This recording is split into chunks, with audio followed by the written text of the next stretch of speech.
nurdan dolu yüreğim, asmandaki meleğim, söyün.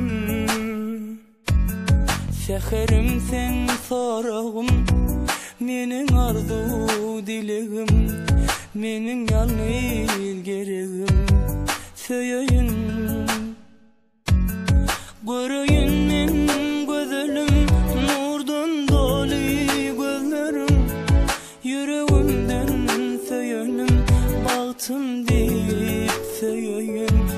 Dinle gülüm zarımı, yürekten avazımı, çekeyim min nazını, kıynama yarını.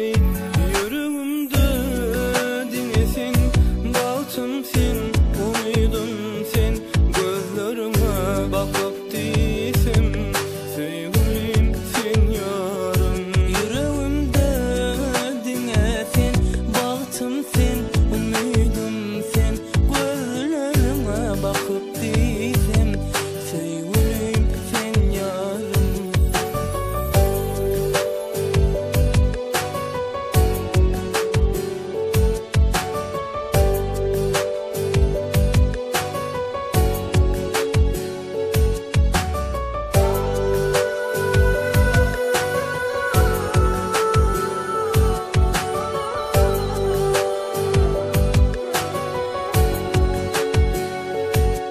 Nelice bakışların olsalar canıma, Ülkeşin